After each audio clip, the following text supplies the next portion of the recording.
fans, do you want to win your share of $100,000? Simply enter the houseofboxing.com Fight Night Prediction Challenge. Compete with boxing fans around the world. Simply head over to houseofboxing.com and sign up now. This is Lewis Hart for Boxing Social in association with Empire Fight Store and houseofboxing.com. Delighted to be joined with the adopted king of Scotland. He's back out, Mr. Martin Bakole. We're in Saudi Arabia. It's very, very hot, very lovely for a big fight. How are you, mate? How's things been? Yeah. Thank you first for coming down. It's my first time to be in Saudi Arabia, but I've been to Dubai first, but it's a lot hot. But my first time to fight in Saudi Arabia. How are you finding Saudi Arabia so far? Yeah, not so bad. It's good. Only hot. We're home. Yeah.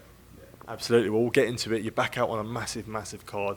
Obviously, the main event is Tyson Fury taking on Francis Ngannou. Yourself, you're taking on Carlos Takam, a guy who, he's been there at the top level. He's fought some very, very decent opponents. How excited are you for this challenge on Saturday night to be back in a big fight, really? Yeah, it's a big challenge, like you said. Tyson Takam is not anybody. Takam, sorry, I said Tyson. Takam is a good opponent. He fight Tyson, Joshua, he fight all top guys there, and Jojos, if I have a good man. I take him as a good opponent, and it's a good big test for me as well. And he's old man, more experience, but getting too old, and it's time for Martin to shine because I'm still young and the power, everything is there. So it's time for me now, not for Takam. Absolutely, and you see the guys that he's been in with, very, very tough showing against Anthony Joshua, had a lot of success against Joe Joyce. So a win over someone like Takam could be a really good mark for you to really push on and get these big names that you're talking about, that you always talk about that you want. Yeah, I always call them out there. I'll never stop calling them out, but this is one of them because Takam is not anybody. Like I said, is a world challenger. He's challenged Joe Joyce, challenged Anthony Joshua, but he gets smashed, and Chisora knock him out to stop him.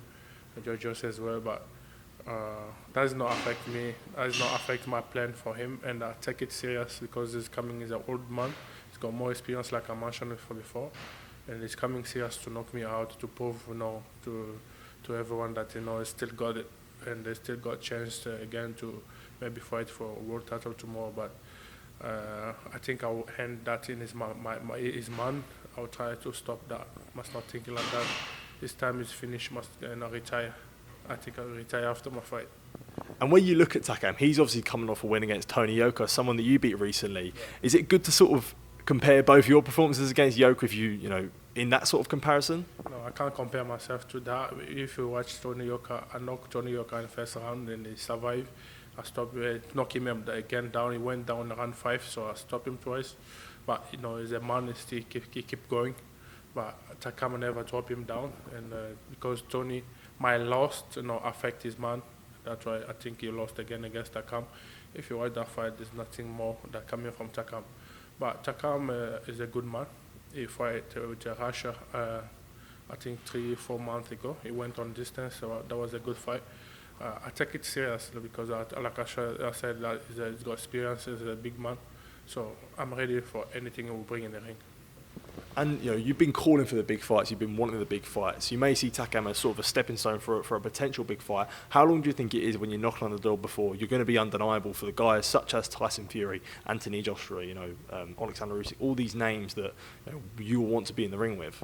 Yeah, look. Since I've been calling them, you'll see nobody come back to say yes. But now I don't waste my time again of calling them out. I'm now working hard on my ranking and not catch them to be in a good position for me to be mandatory. Like I'm with my WBA, I'm in a good position. After this fight, maybe I'll be mandatory #1. Why not? So everyone can see now that they're avoiding me, but now is my time now to work on that with me and my team to get in a good position and meet them, because everyone is interested in the money now. Yeah. And as you said there about you've been waiting, and it's sort of a bit sick of waiting now. Has it been hard to keep patient in these times when you're vying for a big fight and you aren't really getting the opportunity? Imagine you want something in life, but it's before you can't get it. So sometimes upset, but this is a boxing. The boxing is not about a legacy like again or now. It's about money and about selling pay-per-view or this kind that But I think step by step, slowly we get there, and I'm in good position. Like I said, after this fight, I'm focused on this fight. After this fight, I think I'll get a big fight again, maybe the end of the year or maybe next year. Absolutely. Well, you talk about being highly ranked in the WBA. Obviously, number 2. Deontay Wilder being number 1, and the WBA regular champion being Manuel Charr, who got reinstated a couple months ago now. A lot of outcry and a lot of criticism came to that. What did you make of being highly ranked in the WBA? What did you make of him being reinstated as the regular champion? Yeah, of course. My team is working on that. I think I have a little bit problem with that. If you ask Coach Billy, is in a good position to explain to you why I'm not fighting them, because I was offered and they want to world, they say no. Because was having there wasn't a talking that time with the Tyson Anthony Joshua fight, but I was offered Manuel Charr as well after Big Baby Mullah drop off call, but the problem was the money. But like I said, if you ask my coach and manager, he'll tell you everything, because they'll be upset about what I just tell you now. Everyone is involved and focus on money, not in the fight. But it's a little bit upset. I'm number 2, but keep working. We'll go on to another thing. We obviously do see Tyson Fury in the main event. Very documented. You've been sharing rounds with him. What's that sparring been like with Tyson Fury? Oh, very good sparring. The best sparring. And like I always say that sparring Tyson Fury is the best sparring I always had, because make you think, make you work hard, like you fight. So if you watch that sparring, it's like a fight.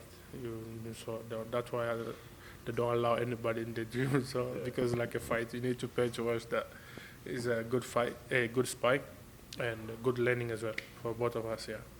You talked about sort of the sparring being a good fight. Is it important to sort of replicate stuff in the ring when you're sparring? So like having that same intensity of a fight in sparring, do you feel like that's the best way for yourself to learn? Of course, you don't win the fight if you don't win it in the gym.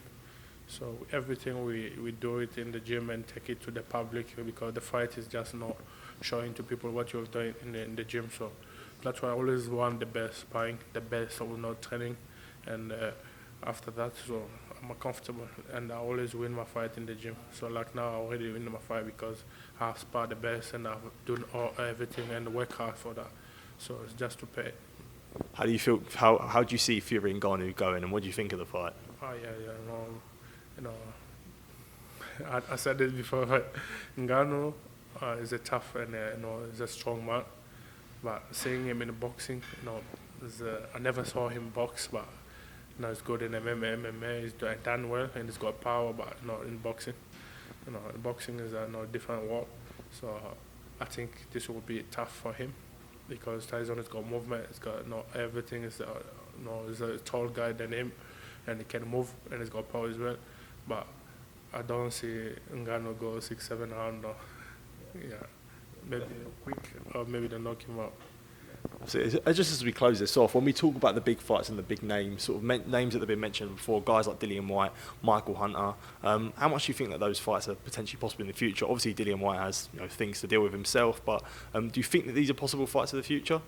Of course, anybody right now. But now I'm focused on Takam, and after Takam, maybe everyone who won the fight, he knows my coach numbers and my promoter boxer's number. So I'll fight everyone after Takam. 100%. Just as a final message, what happens to Carlos Takam on Saturday night? Takam! Be ready. I'll smash you. I think you'll retire after this fight, after Saturday night. Martin, top man, thank you for speaking to me and I appreciate it. Thank you. Cheers.